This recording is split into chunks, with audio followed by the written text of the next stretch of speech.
Hello and welcome to this lecture. आज के इस लेक्चर में पढ़ने वाला है कमांड लाइन आर्ग्यूमेंट्स, ठीक है, जिसको हम शॉर्ट में बोलेंगे CLA। प्रीवियस लेक्चर में हमने देखा था रैपर क्लासेस, ठीक है। इसके अंदर हमने कई सारे रैपर क्लासेस देखे थे। फॉर एग्जांपल इंटीजर था, डबल था, ठीक है, स्ट्रिंग था। उन सबको किस तरह से प्रिमिटिव में से ऑब्जेक्ट के अंदर कन्वर्ट किया जाता है वो सब हमने देखा था, राइट। आज के इस लेक्चर में देखेंगे कमांड लाइन आर्ग्यूमेंट्स अभी एग्जैक्टली होता क्या है। तो इस लेक्चर में आपको इस बात का आंसर मिलेगा कि आखिरकार क्यों हम जावा के अंदर वॉइड मैन के ब्रैकेट्स के अंदर ये वाली चीज लिखते हैं, यानी कि वन टाइप ऑफ एरे पास करते हैं और वो भी स्ट्रिंग टाइप का, ठीक है। आखिर ये लिखने का रीजन क्या है वो आपको इस लेक्चर में आज पता चलेगा, ठीक है। तो चलिए कमांड लाइन आर्ग्यूमेंट्स को इसको सबसे पहले आप डिवाइड करो। यहाँ पर आपको दो वर्ड्स देखने को मिलेंगे। पहला है आपका कमांड लाइन, ठीक है। अब ये कमांड लाइन यानी कि क्या, ये जो आप अपना टर्मिनल ओपन करते हो ना, CMD हो या फिर टर्मिनल हो, ठीक है, उसी को बोला जाता है कमांड लाइन इंटरफेस, ठीक है। इसको बोला जाएगा कमांड लाइन इंटरफेस, यानी कि आप कोई भी यहाँ पर कमांड लगाकर अपने पूरे PC को या फिर मैक को एक्सेस कर सकते हो, फोल्डर बना सकते हो, डायरेक्टरी बना सकते हो, ठीक है, कोई फाइल बना सकते हो, एक फोल्डर में से दूसरे फोल्डर के अंदर जंप भी कर सकते हो। वो सब आप यहाँ पर कमांड लगाकर कर सकते हो। लेकिन शर्त यह है कि अगर आपको ये कमांड नहीं आता है तो फिर आप क्या करोगे। अगर आपको कोई भी ये कमांड नहीं आते तो फिर आप यूज करते थे माई कंप्यूटर या फिर दिस PC, राइट, क्योंकि वहां पर आपको ग्राफिकल यूजर इंटरफेस मिलता था। लेकिन यहाँ पर आपको मिलेगा CLA, कमांड लाइन इंटरफेस। अब यहाँ पर एक वर्ड हमने समझा कमांड लाइन, दूसरा वर्ड है हमारे पास आर्ग्यूमेंट्स। आर्ग्यूमेंट्स यानी कि क्या, जब भी आपको UDF बनाते थे, राइट, उसके अंदर आप टेक समथिंग यानी कि इस तरह के कोई भी पैरामीटर पास करते थे। आप इसको पैरामीटर भी बोलो फिर चाहे आर्ग्यूमेंट्स भी बोलो, दोनों एक ही है, ठीक है। तो पूरा वर्ड क्या बना, कमांड लाइन आर्ग्यूमेंट्स, यानी कि अब आपको कमांड लाइन के जरिए पैरामीटर्स या फिर आर्ग्यूमेंट्स पास करना है यहाँ से टर्मिनल में से, ना कि यहाँ से मैन्युअली, ठीक है। तो किस तरह से, देखिए सपोज मैंने यहाँ पर लिखा system.out.println और यहाँ पर मैं कोई भी एक वर्ड लिखूंगा, फॉर एग्जाम्पल हेलो, ठीक है, और मैंने इसको सेव कर दिया। चलिए अब यहाँ पर टर्मिनल के अंदर मैंने फाइल को किया सबसे पहले कंपाइल। फाइल का नाम मैंने रखा है CLA, ठीक है, आप कुछ भी रख सकते हो। चलो मैंने कंपाइल किया, देन आफ्टर मैंने फाइल को किया रन जावा CLA, देन आफ्टर आप देख सकते हो आपको आउटपुट मिल चुका है हेलो, ठीक है। तो जब भी आप फाइल को रन करते थे आप यहाँ पर लिखते थे जावा और देन आफ्टर क्लास का नेम, राइट, यहाँ तक आप लिखते थे तो फिर आपको आउटपुट मिल जाता था। लेकिन अब आप चाहो तो फाइल का नेम लिखने के बाद या फिर इस तरह से क्लास का नेम लिखने के बाद स्पेस लगाकर जितने चाहो उतने पैरामीटर्स भी पास कर सकते हो। फॉर एग्जाम्पल यहाँ पर मैंने पास किया 3 स्पेस 5 और मैंने एंटर किया, तो फिर एरर कुछ भी नहीं आएगी। देखिए हमारा प्रोग्राम का आउटपुट तो परफेक्टफुली आ गया हेलो, ठीक है। लेकिन ये जो 3 और 5 है उसका क्या, वो कहाँ गए। तो देखिए इतना तो अभी तक आप लिखते थे, राइट, जावा CLA, देन आफ्टर आपने लिखा ये 3 एंड 5। तो ये जो एक्स्ट्रा आपने पैरामीटर्स पास किए ना वो डायरेक्टली यहाँ पर स्टोर होते हैं। ये जो आपने एरे बनाया था ना आर्क्स या फिर आप वॉटेवर कुछ भी नाम रख सकते हो, ठीक है, तो वो एक्स्ट्रा पैरामीटर्स डायरेक्टली यहाँ पर स्टोर हो जाता है आर्क्स के अंदर, ठीक है। आप चाहो तो उसको प्रिंट भी करवा सकते हो। चलिए अब मैं ये वाली लाइन निकाल देता हूँ और सिंपल system.out.println आर्क्स को हम प्रिंट करवाते हैं, राइट। लेकिन ध्यान रखिएगा आर्क्स जो है वो आपका 1D एरे है, तो 1D एरे डायरेक्टली आर्क्स की मदद से पॉसिबल नहीं है प्रिंट करना, हमें फॉर लूप घुमानी होगी, राइट। तो यहाँ पर सिंपल मैं फॉर लूप घुमा देता हूँ। For example integer i is equal to 0, right. क्यों 0 से स्टार्ट किया, क्योंकि इंडेक्स वैल्यू 0 से स्टार्ट होगी। तो ये जो आपने दो पैरामीटर पास किए हैं ना उसके अंदर 3 की इंडेक्स वैल्यू है 0, 5 की है 1, ठीक है। लेकिन मैंने अभी बोला कि आप जितने चाहो उतने पैरामीटर्स पास करवा सकते हो। तो यहाँ पर आर्क्स के अंदर आप अनलिमिटेड पैरामीटर्स पास कर सकते हो। तो आपको लूप कहाँ तक घुमानी है, आर्क्स के लेंथ के हिसाब से। इस तरह से मैंने लिख दिया, राइट, i++। चलिए 0 से स्टार्ट होगी और जितनी आर्ग्यूमेंट्स की लेंथ होगी वहां तक हो जाएगी, राइट। तो ऑटोमेटिक आपकी फॉर लूप घूमती रहेगी। तो फॉर लूप के अंदर आपको सिर्फ एक ही काम करना है, system.out.println, और उसके अंदर आने के बाद आपको सिर्फ आर्क्स को क्या करवाना है, प्रिंट करवाना है, ठीक है। लेकिन आर्क्स ऑफ i कुछ इस तरह से हो गया। चलिए अब मैंने सेव किया, फाइल को कर दिया compile and then after run. लेकिन इस बार मैं 3 और 5 एज अ पैरामीटर पास कर रहा हूं। जैसे मैंने एंटर किया तो आप देख सकते हो 3 और 5 परफेक्टली प्रिंट हो चुके हैं, राइट। तो इसलिए ये मीनिंग था आपका वॉइड मेन के अंदर एक एरे को पास करने का, क्योंकि इन फ्यूचर जब हम CLA पढ़ने वाले थे, राइट, तब आप यहाँ पर इस तरह से पैरामीटर्स पास कर सकते थे और वो पैरामीटर्स आपका जावा प्रोग्राम बाय डिफॉल्ट यहाँ पर लेता आर्स के अंदर, इसलिए इसको आपको एरे बनाना था।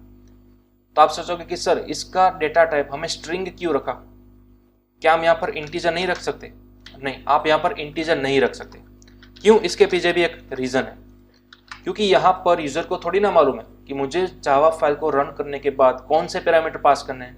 वो तो यहाँ पर कुछ भी करवा सकता है। देखिए, जावा CLA 3 किया, 5 किया, देन आफ्टर वो हाई भी बोल सकता है, 4.3 भी बोल सकता है, और जैसे मैंने एंटर किया तो सभी चीज प्रिंट हो जाएगी। ठीक है, तो यहाँ पर क्या आया, देखिए इंटीजर भी आया, स्ट्रिंग भी आया और फ्लोट वैल्यू भी आ गई। तो इन शॉर्ट यहाँ पर जो पैरामीटर आप पास करते हो ना, वो डजंट मैटर, कोई भी डेटा टाइप के अंदर हो, लेकिन उन सबको आपको कंपलसरी कैच करना होगा स्ट्रिंग के अंदर, क्योंकि स्ट्रिंग ही एक ऐसी डेटा टाइप है जिसके अंदर integer, float, double, Boolean, whatever सभी डेटा टाइप इसके अंदर आ जाती है। ठीक है, तो इसलिए आप यहाँ से डजंट मैटर जितने भी पैरामीटर पास करो, कंपलसरी यहाँ पर आपको उस एरे का डेटा टाइप क्या रखना है, स्ट्रिंग। ठीक है, तो इसलिए अब तक वॉइड मेन के अंदर हम इस तरह से लिखते आते थे, स्ट्रिंग आर्ग्यूमेंट्स का एरे। क्लियर? अब आप यहाँ पर नाम कुछ भी रख सकते हो, ठीक है, लेकिन अब आपको आई थिंक क्लियर हो जाना चाहिए कि यहाँ पर से पास किए हुए पैरामीटर्स को आप यहाँ पर किस तरह से एक्सेस कर सकते हो। तो कि बड़ा ही सिंपल है, एक सिंपल फॉर लूप घुमा दो। ठीक है, 0 से स्टार्ट करो, यानी कि आपकी 0 इंडेक्स होगी 3, और कहाँ तक जाना है, लास्ट तक जाना है ना, राइट। तो आपने यहाँ पर क्या कर दिया कि भाई एरे की जितनी लेंथ है वहीं तक मुझे फॉर लूप घुमानी है, that's all, arcs dot length. ठीक है, हाँ, अगर आप इस तरह से फॉर लूप घुमाना नहीं चाहते तो फिर आप सिंपल फॉर इन लूप का भी यूज कर सकते हो। ठीक है, वो भी हमने देख लिया था जब हम एरे पढ़े थे तब। तो यहाँ पर आप क्या बोलो कि भाई इंटीजर आई, ठीक है, किसके अंदर घुमानी है, आर्क्स के अंदर घुमानी है। चलिए, तो अब मैं क्या करूंगा, यहाँ पर system dot out dot println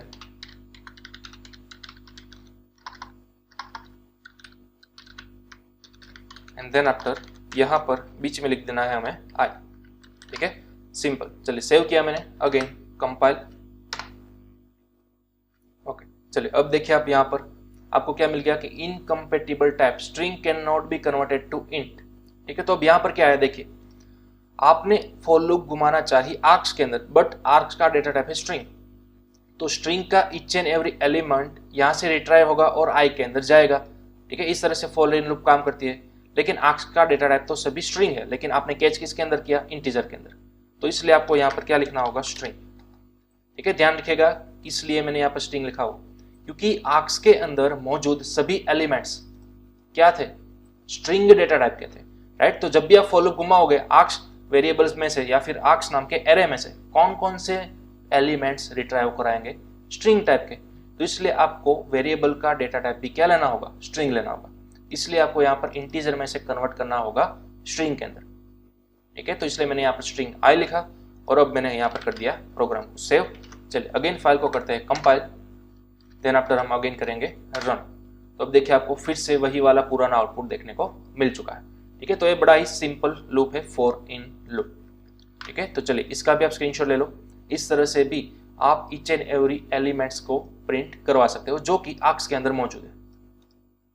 okay, चलिए अब एक स्टेप आगे ले जाते हैं हमारे प्रोग्राम को। मेरा गोल ये है कि जैसे ही मैं यहाँ पर कंपाइल करूंगा एंड रन करूंगा तो मुझे सिर्फ 2 ही एलिमेंट यहाँ पर पास करने हैं, 3 और 5, और मुझे उन दोनों का सम चाहिए। लेकिन फिलहाल जब भी मैं एंटर करूंगा मुझे क्या मिलेगा, 3 और 5 मिलेगा। ठीक है, तो चलिए आप यहाँ पर क्या करवा सकते हो, ईच एंड एवरी एलिमेंट का सम करवा। ठीक है, लेकिन किस तरह से करवा सकते हो, तो अब यहाँ पर आपको इस तरह से लूप किसी भी तरह से हेल्पफुल नहीं होगी, क्योंकि यहाँ पर आप सिर्फ आई को क्या करवा सकते हो, इस तरह से प्रिंट करवा सकते हो। ठीक है, तो फिर अब आपको यहाँ पर क्या करना होगा, पुरानी वाली लूप के अंदर जाना होगा। ठीक है, तो यहाँ पर मैं अंडू कर रहा हूँ, देखिए चलिए ये हमारी पुरानी वाली लूप आ गई, राइट। तो अब यहाँ पर इन सभी एलिमेंट्स को आप इंडिविजुअली तो प्रिंट करा रहे हो, लेकिन क्या हो अगर मुझे सिर्फ इस फर्स्ट 2 एलिमेंट को ही सम करवाना हो, यानी कि इस 3 का एलिमेंट की इंडेक्स वैल्यू है 0, 5 की इंडेक्स वैल्यू है 1। ठीक है, तो मैं यहाँ पर इस तरह से भी तो कर सकता हूँ। फॉर एग्जाम्पल आर्क्स नाम के एरे के अंदर जो 0 पोजीशन पर वैल्यू है, राइट, उसको मैं किसी एक वेरिएबल के अंदर स्टोर करवा दूँ, फॉर एग्जाम्पल 1। ठीक है, इस तरह से, और उसी तरह से बी के अंदर मैं स्टोर करवा सकता हूँ आर्क्स ऑफ 1। ठीक है, ध्यान रखिएगा सिंपल 1D एरे का कंसेप्ट ही है। इस पूरे एरे के अंदर 0 पोजीशन पे जो वैल्यू है वो, यानी कि फिलहाल हमारे पास कितनी थी 3, तो 3 को हमने स्टोर करवा दिया ए के अंदर। उसी तरह आर्क्स ऑफ 1 यानी कि 5 को हमने स्टोर करवा दिया बी के अंदर। तो अब मुझे इन दोनों का सम चाहिए, तो हम ऑब्वियसली इसी तरह से लिखेंगे system dot out dot print L N and then after बीच में यहाँ पर लिख देंगे ए प्लस बी, राइट। तो अब आप सोचोगे कि सर हमें ए और बी का डेटा टाइप क्या लेना चाहिए। ठीक है, यहाँ पर ए बी मैंने वेरिएबल तो ले लिए, लेकिन यहाँ पर क्या लूँ मैं, क्या मैं इस तरह से ले लूँ इंटीजर ए बी? नहीं, आप यहाँ पर इंटीजर नहीं ले सकते। क्यों? क्योंकि हमें अभी अभी देखा ना कि आप यहाँ पर डजंट मैटर कोई भी डेटा टाइप वाले पैरामीटर पास करो, लेकिन उसकी बाय डिफॉल्ट वैल्यू क्या होगी, स्ट्रिंग होगी। उसका डेटा टाइप क्या होगा, स्ट्रिंग होगा। ठीक है, तो यहाँ पर आप इंटीजर नहीं ले सकते। देखिए अगर आप इसको सेव करोगे, यहाँ पर फाइल को किया मैंने कंपाइल, तो आपको 2 एरर देखने को मिलेगी। देखिए आर्क्स ऑफ 0 की वैल्यू ए के अंदर नहीं जा सकती, उसी तरह आर्क्स ऑफ 1 की वैल्यू बी के अंदर नहीं जा सकती। क्यों? बड़ा ही सिंपल है, incompatible types. String can not be converted to integer, और यहाँ पर भी वही है, string can not be converted to integer. तो ऑब्वियसली चीज है ना, यहाँ पर आर्क्स ऑफ 0 इंटीजर आया, सॉरी स्ट्रिंग आया कमांड लाइन आर्गुमेंट में से। ठीक है, वो स्ट्रिंग आया और आपने उसको इंसर्ट करवाना चाहा इंटीजर के अंदर, तो वो पॉसिबल ही नहीं है। उसी तरह से आर्क्स ऑफ 1 जो कि है आपका स्ट्रिंग वैल्यू, लेकिन उसको आपने इंसर्ट करवाना चाहा बी के अंदर यानी कि इंटीजर के अंदर, तो वो भी पॉसिबल नहीं है। ठीक है, तो यहाँ पर ये चीज पॉसिबल नहीं है। हाँ, अगर आप यहाँ पर दोनों को एज अ स्ट्रिंग वेरिएबल ले लेते हो, ठीक है, तो देखते हैं क्या होता है। चलिए अगेन मैंने किया कंपाइल और अब मैंने किया यहाँ पर रन। तो अब देखिए 3 और 5 का क्या हो गया, कॉन्केटेनेशन यानी कि ज्वाइनिंग हो गया। तो ये तो होना ही था, हम सभी को मालूम है। 2 अलग अलग स्ट्रिंग को अगर आप बीच में प्लस लगाकर जोड़ दोगे तो वो क्या कर देगा, कॉन्केटेनेशन यानी कि ज्वाइनिंग कर देगा। स्ट्रिंग वेरिएबल के अंदर प्लस क्या काम करता है, दोनों को ज्वाइन करता है। अगर यहाँ पर इंटीजर होता तो दोनों को क्या करता है, एक्चुअल में सम करता, एडिशन करता, राइट। लेकिन अभी अभी हमने देखा अगर यहाँ पर हमने इंटीजर किया तो फिर इस दोनों लाइन के अंदर एरर आती है, राइट। तो अब देखिए ये जो एलिमेंट है आर्क्स ऑफ 0 और आर्क्स ऑफ 1 वो किसके अंदर आ रहा है, स्ट्रिंग के अंदर आ रहा है। ऑब्वियसली यहाँ पर हमने डेटा टाइप स्ट्रिंग लिखा है, राइट। तो किसी ना किसी तरह से हमें इन दोनों एलिमेंट को इंटीजर के अंदर कन्वर्ट करना होगा। ध्यान रखिएगा फिलहाल ये आ रहा है स्ट्रिंग के अंदर, उसको हमें इंटीजर के अंदर स्टोर करवाना है, तब भी तो उन दोनों का सम होगा, राइट। इसलिए मैंने यहाँ पर इंटीजर लिखा है। लेकिन सबसे बड़ी बात, फिलहाल जो आपके पास ये दोनों स्ट्रिंग एलिमेंट है उसको कन्वर्ट करना है किसके अंदर, इंटीजर के अंदर, राइट। तो इंटीजर के अंदर कन्वर्ट करने के लिए हम फिलहाल wrapper क्लास का यूज करेंगे। wrapper क्लास हमने ऑलरेडी प्रीवियस सेशन के अंदर देख लिया। मैंने एक wrapper क्लास आपको बताया था इंटीजर, राइट। तो इंटीजर क्लास के अंदर कई सारी बिल्ट इन मेथड्स है, उसमें से एक मेथड का यूज करके आप किसी भी स्ट्रिंग को इंटीजर के अंदर आसानी से कन्वर्ट कर सकोगे।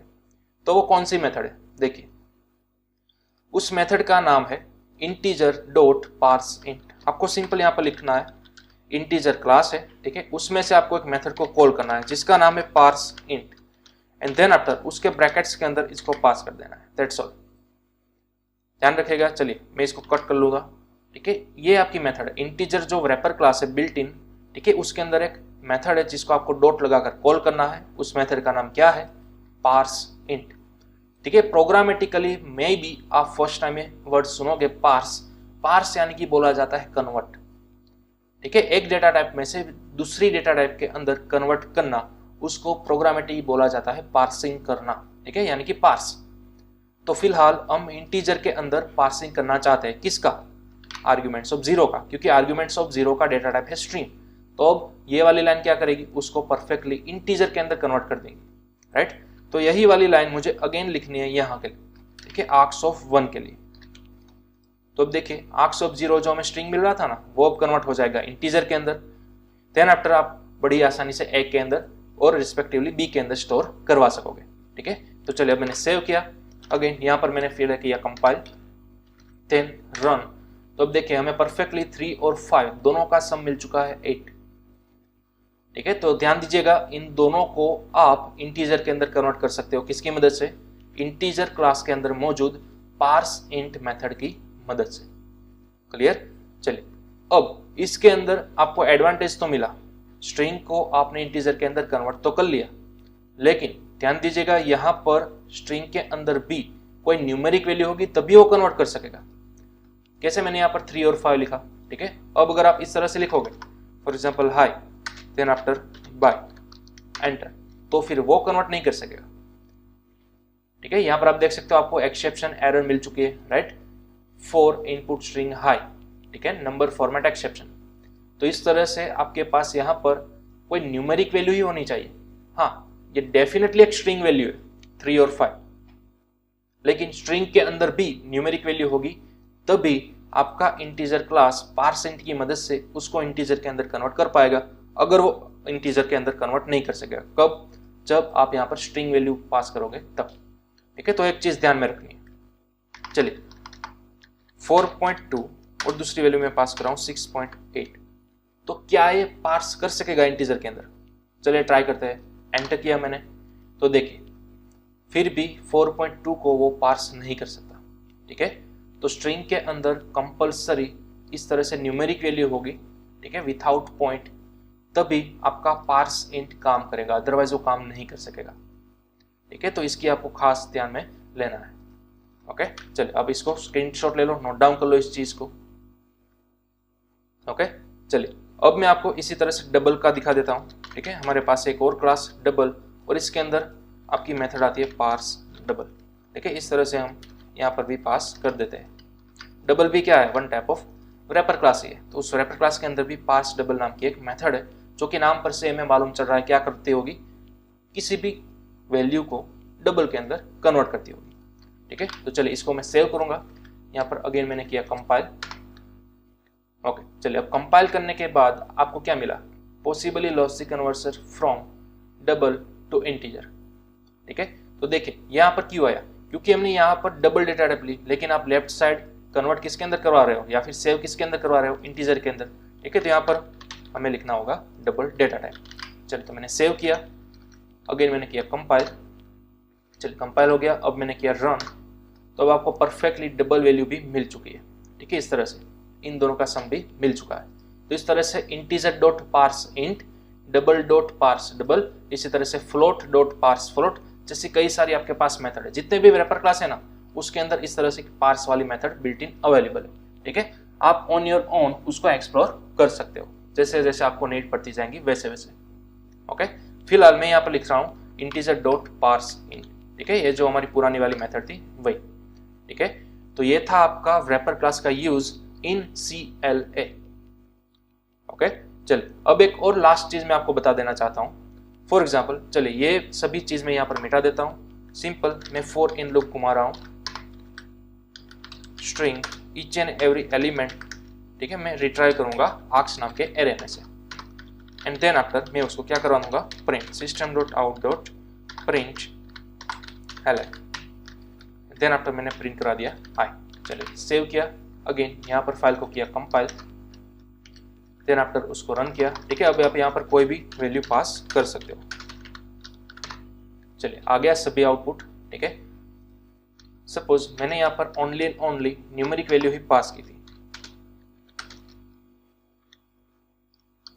कुछ इस तरह से, और एंटर किया, तो आप देखिए सभी आप पास करवा रहे हो, राइट, 4, 9, 7, 1 एंड 3। तो अब मुझे क्या करना है? फॉर एग्जाम्पल किसी भी एक वेरिएबल की वैल्यू 5 से ज्यादा आती है, या फिर किसी भी एक एलिमेंट की वैल्यू 5 से ज्यादा आती है, तो फिर मुझे प्रोग्राम को क्लोज कर देना है, प्रोग्राम में से मुझे सक्सेसफुली बाहर निकल जाना है। तो मैं क्या करूंगा? तो सबसे पहले तो आपको यहाँ पर इफ कंडीशन लगानी होगी, ठीक है। इफ कंडीशन के अंदर सबसे पहले आपको मिल रहा है स्ट्रिंग, राइट, तो उसको आप न्यूमेरिकली कंडीशन नहीं लगा सकते। स्ट्रिंग को आपको सबसे पहले कन्वर्ट करना होगा ना, किसके अंदर? इंटीजर के अंदर, ठीक है। तो आप यहाँ पर डायरेक्टली लिख सकते हो इंटीजर डॉट पार्स इंट, ठीक है। मैं आई को कन्वर्ट करूंगा, तो अब ये पूरा आई मुझे क्या मिल जाएगा? इंटीजर मिल जाएगा। देन आफ्टर मैं इसको क्या करूंगा? कंपेयर करूंगा कि अगर कोई भी इंटीजर वैल्यू या फिर कोई भी एलिमेंट ग्रेटर देन 5 आएगा, ठीक है, तो फिर मुझे प्रोग्राम में से बाहर निकल जाना है, ठीक है। अदरवाइज ये हम प्रिंट तो करा ही रहे। चलिए, तो प्रोग्राम से बाहर निकलने के लिए आपके पास एक मेथड है एग्जिट। कौन सी मेथड है? एग्जिट, जो कि आती है सिस्टम क्लास में से, सिस्टम डॉट एग्जिट। इस तरह से आपको लिखना है। अब एग्जिट के अंदर आपको कंपलसरी एक वैल्यू पास करनी होगी 0। ठीक है, ध्यान रखिएगा जावा के अंदर एग्जिट और ब्रैकेट्स में 0 लिखने का मतलब है सक्सेसफुल टर्मिनेशन। ठीक है, सक्सेसफुल टर्मिनेशन यानी कि प्रोग्राम में से बाहर निकलना।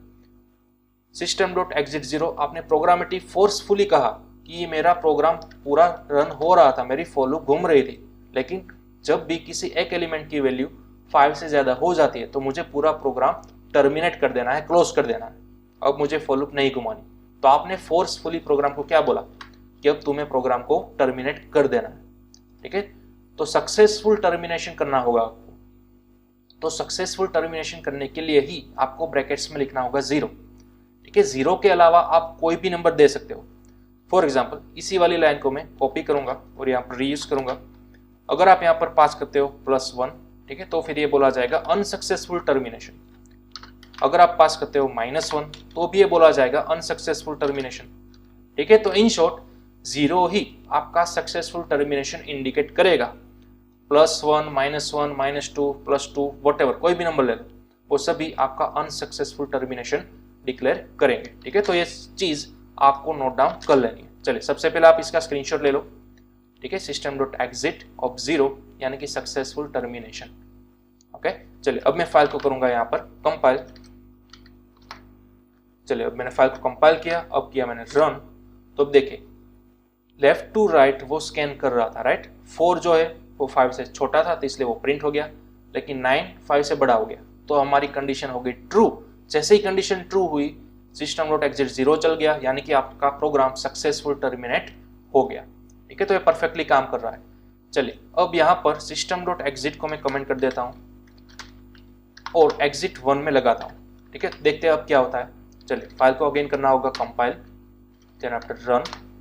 तो अब देखिए फिर भी आपको प्रोग्राम कोई भी टाइप की एरर नहीं दे रहा, बल्कि सक्सेसफुल वर्क कर रहा है। लेकिन ठीक है, बट बिहाइंड द सीन आपका अनसक्सेसफुल टर्मिनेशन हो रहा है। आपने फोर्सफुली प्रोग्राम को स्टॉप तो किया, लेकिन सक्सेसफुली नहीं किया, आपने किया अनसक्सेसफुली। ठीक है, वो आपको यहाँ पर रिप्रेजेंट नहीं करेगा। ओके, लेकिन ये चीज आपको ध्यान में रखनी है, कंपल्सरी आपको सिस्टम डॉट एग्जिट 0 ही लिखना होगा। ओके, चलिए अब इसका आप स्क्रीनशॉट ले सकते हो।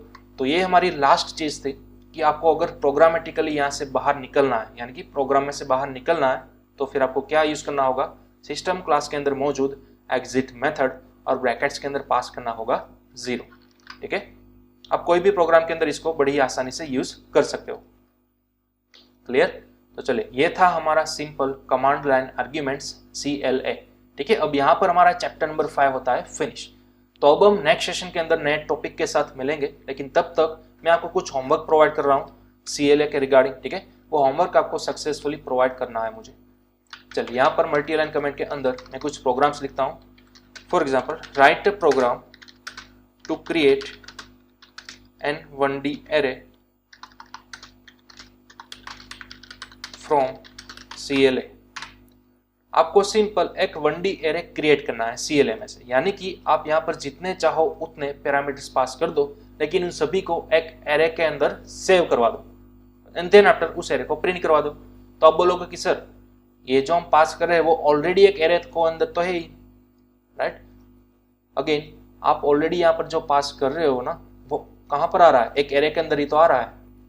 तो आपको सिर्फ इसको प्रिंट नहीं करवाना है, ध्यान से समझिएगा। ये जो नंबर्स आप पास कर रहे हो वो आर्क्स के अंदर आ रहा है, यानी कि एक एरे के अंदर आ रहा है, लेकिन आपको यहाँ पर एक दूसरा एरे बनाना है। इस एरे के अंदर जितने भी एलिमेंट है ना, उसको निकालना है और उस दूसरे नए बने हुए एरे के अंदर डाल देना है, देन आफ्टर उस एरे को करना है प्रिंट।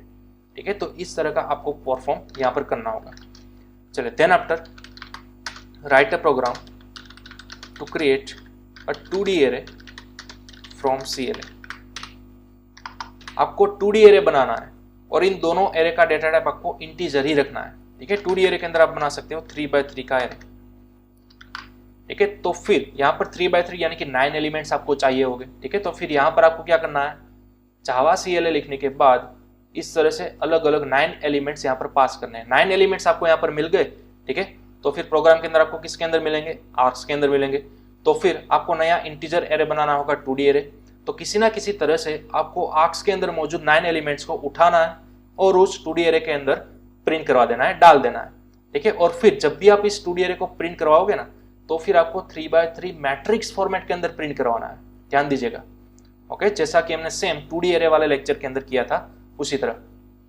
ठीक है, तो ये था आपका program 2D array from CLA। चलिए third, write a program to find cube of given elements of CLA या फिर फ्रॉम CLA। ठीक है, तो ये आपका थर्ड प्रोग्राम हो गया। CLA में से आप यहां पर जितने चाहो उतने पैरामीटर्स पास करो, लेकिन उन सभी का इंडिविजुअली मुझे यहां पर क्या चाहिए, क्यूब चाहिए। फॉर एग्जांपल CLA के दौरान आप इनपुट करवा रहे हो 1 2 3, यानी कि ये जो 1 2 3 है आपने कहां पर लिखा, यहां पर लिखा, प्रोग्राम का नाम लिखा, देन आफ्टर आपने यहां पर लिखा 1 2 3। जैसे आपने एंटर किया आपका आउटपुट क्या आना चाहिए, वो मैं यहां पर लिख देता हूं। आउटपुट आना चाहिए तीनों का क्यूब। तो 1 का क्यूब क्या आएगा, 1 ही आएगा। 2 का क्यूब आएगा 8, 3 का क्यूब आएगा 27। तो इस तरह से फिर चाहे वॉट एवर जितना भी बड़ा नंबर क्यों ना हो, उन सभी का ऑटोमेटिक क्या आ जाना चाहिए, क्यूब आ जाना चाहिए। ठीक है, तो इस तरह से आपको थर्ड प्रोग्राम करना है। चलिए fourth, write a program to swap 2 numbers from CLA। बड़ा ही सिंपल प्रोग्राम है। ठीक है, आपको यहाँ पर सिर्फ और सिर्फ 2 ही नंबर्स पास करने हैं और उन दोनों का स्वैपिंग करना है। सबसे पहले इसको A के अंदर स्टोर करवाइए, 9 को B के अंदर स्टोर करवाइए, देन आफ्टर उन दोनों का कर दो आप स्वैपिंग। ठीक है, चलिए next 5, write a program to generate math table from CLA। अब इसके अंदर क्या करना है, यह बड़ा ही इंटरेस्टिंग है। यहां पर आपको पूरा मैथमेटिकल टेबल जनरेट करना है फ्रॉम CLA। यानी कि अगर आपने CLA के अंदर इनपुट प्रोवाइड किया, फॉर एग्जांपल 5, ठीक है, आपने यहां पर सिर्फ एक ही एलिमेंट पास किया 5, तो फिर आपका आउटपुट क्या आना चाहिए, आपका आउटपुट आना चाहिए 5 इंटू 1 इक्वल्स टू 5। दूसरी लाइन के अंदर 5 इंटू 2 इज इक्वल टू 10। उसी तरह से अप टू 10 लाइंस तक। ठीक है, तो ये आपका आ गया सिंपल एक मैथमेटिक्स का टेबल। लेकिन क्या हो अगर आपने यहाँ पर मल्टीपल वैल्यूज पास की, आपने 5 भी पास किया था इनपुट के दौरान, साथ ही साथ आपने 3 भी पास किया था, तो फिर डायनेमिकली आपको दोनों के टेबल जनरेट कराने हैं। ध्यान दीजिएगा, 5 का टेबल जैसे ही जनरेट हो जाता है उसके बाद आपको इस तरह का डिवाइडर डाल सकते हो। देन आफ्टर अगेन दूसरा जो आपने इनपुट पास किया था ना, उसका भी आप टेबल जनरेट कराओ डायनेमिकली, यानी कि सेम वही प्रोसेस जो कि आपने अभी अभी 5 के साथ किया वो। ठीक है, 3 into 1 then after 3 into 2 is equal to 9, sorry यहाँ पर 6, और उसी तरह लास्ट में 3 into 10 is equal to 30। Clear? तो अगर आपने यहाँ पर 5 अलग अलग नंबर्स पास किए तो आपके पास अलग अलग 5 मल्टीप्लिकेशन टेबल आ जाने चाहिए ऑटोमेटिक। ठीक है, तो ये सभी का इनपुट, 5 प्रोग्राम का इनपुट आपको कहां से लेना है, फ्रॉम CLA, यहां पर से। ठीक है, तो ये है आपके 5 प्रोग्राम्स। चलिए अब आप इसका स्क्रीनशॉट ले लो और आई होप ये सभी प्रोग्राम्स आप सक्सेसफुली कर लोगे। ओके, तो चलिए अब हम मिलते हैं अपने नेक्स्ट लेक्चर के अंदर।